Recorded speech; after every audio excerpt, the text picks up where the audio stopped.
Hi friends, ಬನ್ನಿ ಇವತ್ತಿನ ವಿಡಿಯೋದಲ್ಲಿ ನಾವು ಈ ಮನೆಯಲ್ಲಿನೇ ಈ ಹಾಲಿನ ಶರ್ಬತ್ ಯಾವ ರೀತಿ ಅನ್ನೋದನ್ನು ನೋಡೋಣ. ತುಂಬಾ ಸುಲಭವಾಗಿ ನಮ್ಮ ದೇಹಕ್ಕೆ ಆರೋಗ್ಯ ಕೂಡ ಒಳ್ಳೆಯದು, ಹಾಗೆ ಬಾಯಿಗೂ ತುಂಬ ರುಚಿ ಕೊಡುವ ಈ ಹಾಲಿನ ಶರ್ಬತ್ನ ಯಾವ ರೀತಿ ಮಾಡೋದು ಅನ್ನೋದನ್ನು ನೋಡೋಣ. ಹಾಗೆ ವಿಡಿಯೋಗೆ ಒಂದು ಲೈಕ್ ಕೊಡೋದನ್ನು ಮರಿಬೇಡಿ, ಹಾಗೆ ಸಬ್ಸ್ಕ್ರೈಬ್ ಆಗಿ ನಮ್ಮ ಚಾನಲ್ಗೆ ಸಪೋರ್ಟ್ ಮಾಡಿ. ಬನ್ನಿ ವಿಡಿಯೋನ ಸ್ಟಾರ್ಟ್ ಮಾಡೋಣ. ನಾನಿಲ್ಲಿ ಫಸ್ಟ್ ಬಂದುಬಿಟ್ಟು ಈ ಸಬ್ಜಾ ಬೀಜನ ತೊಗೊತಾ ಇದ್ದೀನಿ. ಒಂದೆರಡು ಸ್ಪೂನಷ್ಟು. ಒಂದು ಸಬ್ಜಾ ಬೀಜ ಬಂದುಬಿಟ್ಟು ಒಂದು 100 ಗ್ರಾಮ್ಗೆ 40 ರೂಪಾಯಿಗೆ ಎಲ್ಲ ಅಂಗಡಿಗಳಲ್ಲಿ ಸಿಗುತ್ತೆ. ಈಗ ರಂಜಾನ್ ಹಬ್ಬದ ಸೀಸನ್ ಇರೋದ್ರಿಂದ ಎಲ್ಲ ಅಂಗಡಿಗಳಲ್ಲಿ ಸ್ಟೋರ್ಗಳಲ್ಲಿ ಸಿಗುತ್ತೆ. ಹಾಗೆ ನಾನು ಅದನ್ನು ಒಂದು ಸ್ವಲ್ಪ ನೀರನ್ನು ಹಾಕಿ ನೆನೆಯೋಕೆ ಅಂತ ಇಡ್ತಾಯಿದ್ದೀನಿ. ಹಾಗೆ ನಾನಿಲ್ಲಿ ಬಂದುಬಿಟ್ಟು ಒಂದು ಕಪ್ಪು ಹಾಲನ್ನು ಮಾಡ್ಕೊತಾ ಇದ್ದೀನಿ. 1 ಲೀಟ್ರ್ ಹಾಲಷ್ಟು ನಾನು ಇಲ್ಲಿ ಮನೆಯಲ್ಲಿನೇ ಹಾಲನ್ನ ರೆಡಿ ಮಾಡ್ಕೊತಾ ಇದ್ದೀನಿ. ಮನೆಯಲ್ಲಿನೇ ಹಾಲಿನ ಪೌಡರ್ ಇರೋದ್ರಿಂದ ನಾನು ಹಾಲನ್ನ ಮನೆಯಲ್ಲಿನೇ ರೆಡಿ ಮಾಡ್ಕೊತಾ ಇದ್ದೀನಿ. ನೀವು ಬೇಕಾದರೆ ಹಾಲು ಕೂಡ ಯೂಸ್ ಮಾಡ್ಬೋದು. ಆದಷ್ಟು ಗಟ್ಟಿ ಹಾಲನ್ನ ಯೂಸ್ ಮಾಡಿ, ತುಂಬಾ ರುಚಿಯಾಗಿ ಬರುತ್ತೆ. ಈ ರೀತಿ ನಾನು ಹಾಲನ್ನ ರೆಡಿ ಮಾಡ್ಕೊತಾ ಇದ್ದೀನಿ. ಅದಕ್ಕೆ ನಾವು ನಿಮ್ಗೆ ಎಷ್ಟು ಸಿಹಿ ಬೇಕೋ ಅಷ್ಟು ಸಕ್ಕರೆನ ಆ್ಯಡ್ ಮಾಡ್ಕೊಳ್ಳಿ. ನಾನೊಂದು 1/4 ಕಪ್ಪಷ್ಟು ಸಕ್ಕರೆನ ಹಾಕ್ಕೊತಾ ಇದ್ದೀನಿ. ನಿಮಗೆ ಎಷ್ಟು ಸಿಹಿ ಬೇಕೋ ಅಷ್ಟು ನೀವು ಟೇಸ್ಟ್ ನೋಡಿ ಸಕ್ಕರೆನ ಆ್ಯಡ್ ಮಾಡ್ಕೊಳ್ಳಿ. ಹಾಗೆ ಅದನ್ನು ಈ ರೀತಿ ತಿರುಗಿಸ್ತಾ ನಾನಿಲ್ಲಿ ಬಂದುಬಿಟ್ಟು ಮನೆಯಲ್ಲೇ ಮಾಡಿರುವಂತಹ ಈ ಕಂಡೆನ್ಸ್ ಮಿಲ್ಕ್ನ ಹಾಕ್ತಾಯಿದ್ದೀನಿ. ಈ ವಿಡಿಯೋ ನನ್ನ ಚಾನಲಲ್ಲಿ ಇದೆ. ತುಂಬಾ ಸುಲಭವಾಗಿ ಈ ಕಂಡೆನ್ಸ್ ಮಿಲ್ಕ್ನ ನಾವು ಮನೆಯಲ್ಲೇ ರೆಡಿ ಮಾಡ್ಕೋಬೋದು. ಇದನ್ನು ಫ್ರಿಜ್ಜಲ್ಲಿ ಇಟ್ಟಿರೋದ್ರಿಂದ ಸ್ವಲ್ಪ ಗಟ್ಟಿಯಾಗಿದೆ. ಈ ಕಂಡೆನ್ಸ್ ಮಿಲ್ಕ್ ಆ್ಯಡ್ ಮಾಡೋದ್ರಿಂದ ತುಂಬಾ ಟೇಸ್ಟ್ ಅಂತ ತುಂಬಾ ಚೆನ್ನಾಗಿರುತ್ತೆ. ಇದ್ದರೆ ಹಾಕಿ, ಇಲ್ಲಾಂದರೆ ಸ್ಕಿಪ್ ಮಾಡ್ಬೋದು. ಹಾಗೆ ನಾನು ಇದಕ್ಕೆ ಒಂದು ಸ್ವಲ್ಪ ಏಲಕ್ಕಿ ಪುಡಿನ ಹಾಕ್ಕೊತಾ ಇದ್ದೀನಿ.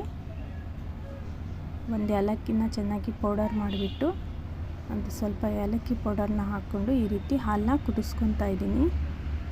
ಇದು ಹಾಲು ಚೆನ್ನಾಗಿ ಕುದಿ ಬಂದಮೇಲೆ ಗ್ಯಾಸ್ನ ಆಫ್ ಮಾಡ್ಕೊಂಡ್ಬಿಡಿ. ಇವಾಗ ನಾನು ಗ್ಯಾಸ್ ಒಲೆನ ಆಫ್ ಮಾಡ್ಕೊತಾ ಇದ್ದೀನಿ. ಆದಷ್ಟು ಇದು ಹಾಲು ಪೂರ್ತಿಯಾಗಿ ತಣ್ಣಗೆ ಆಗೋಕ್ಕೆ ಬಿಟ್ಬಿಡಿ. ನೆಕ್ಸ್ಟು ನಾವಿಲ್ಲಿ ಬಂದುಬಿಟ್ಟು ನಮ್ಗೆ ಯಾವ ಫ್ರೂಟ್ ಬೇಕೋ ಆ ಫ್ರೂಟ್ನ ಇಲ್ಲಿ ತೊಗೊಂಡ್ಬಿಟ್ಟು ಸಣ್ಣದಾಗಿ, ಆದಷ್ಟು ಸಣ್ಣದಾಗಿ ಕಟ್ ಮಾಡ್ಕೊಳ್ಳಿ. ಹಾಗೆ ನಮ್ಮ ವಿಡಿಯೋ ನಿಮಗೆ ಇಷ್ಟ ಆದರೆ ನಿಮ್ಮ ಫ್ಯಾಮಿಲಿ ಫ್ರೆಂಡ್ಸ್ ಜೊತೆ ಶೇರ್ ಮಾಡಿ, ಸಪೋರ್ಟ್ ಮಾಡಿ. ನೋಡಿ, ಈ ರೀತಿ ನಿಮಗೆ ಆದಷ್ಟು ಈ ಬೀಜ ತೆಗಿಯೋಕ್ಕೆ ಪ್ರಯತ್ನ ಪಡಿ. ಸಣ್ಣದಾಗಿ ಪೀಸ್ನ ಈ ರೀತಿ ಕಟ್ ಮಾಡಿಕೊಂಡ್ರೆ, ಹಾಗೆ ನಮ್ಮ ವಿಡಿಯೋ ನಿಮ್ಗೆ ಹೇಗೆ ಅನ್ನಿಸ್ತು ಅನ್ನೋದನ್ನು ಕಾಮೆಂಟ್ನಲ್ಲಿ ಹಾಕೋದನ್ನು ಮರಿಬೇಡಿ. ನೋಡಿ, ಈ ರೀತಿ ಸಣ್ಣದಾಗಿ ಪೀಸ್ನ ಕಟ್ ಮಾಡ್ಕೊಳ್ಳಿ.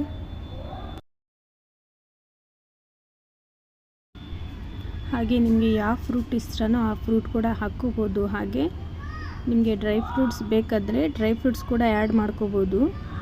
ನಿಮ್ಮ ಹತ್ರ ಡ್ರೈ ಫ್ರೂಟ್ಸ್ ಅವೈಲೇಬಲ್ ಇದ್ದರೆ ಹಾಕ್ಕೊಳ್ಳಿ.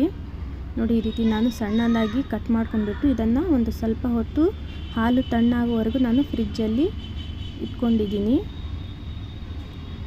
ಬನ್ನಿ, ಇವಾಗ ಹಾಲು ಕೂಡ ತಣ್ಣಗಾಗಿದೆ.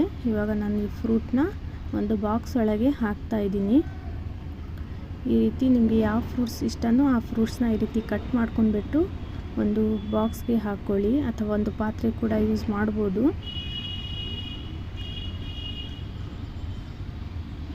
ಹಾಗೆ ನಾನು ಅದಕ್ಕೆ ಈ ಸಬ್ಜಾ ಬೀಜ ನೆನೆಯೋಕೆ ಹಾಕಿದ್ವಲ್ಲ, ಈ ಸಬ್ಜಾ ಬೀಜನ ಹಾಕ್ತಾಯಿದ್ದೀನಿ.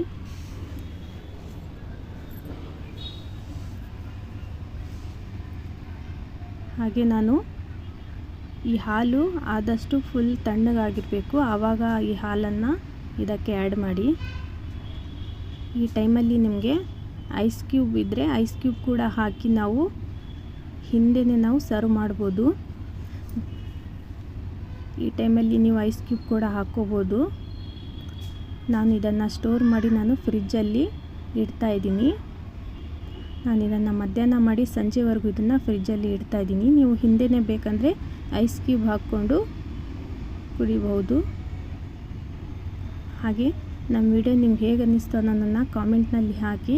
ವಿಡಿಯೋ ಇಷ್ಟ ಆದರೆ ಲೈಕ್ ಶೇರ್ ಮಾಡಿ. ನಾನು ಮತ್ತೆ ಮುಂದಿನ ವಿಡಿಯೋದಲ್ಲಿ ಸಿಗ್ತೀನಿ ಫ್ರೆಂಡ್ಸ್. ವಿಡಿಯೋ ನೋಡಿದ್ದಕ್ಕಾಗಿ ಧನ್ಯವಾದಗಳು. Thanks for watching.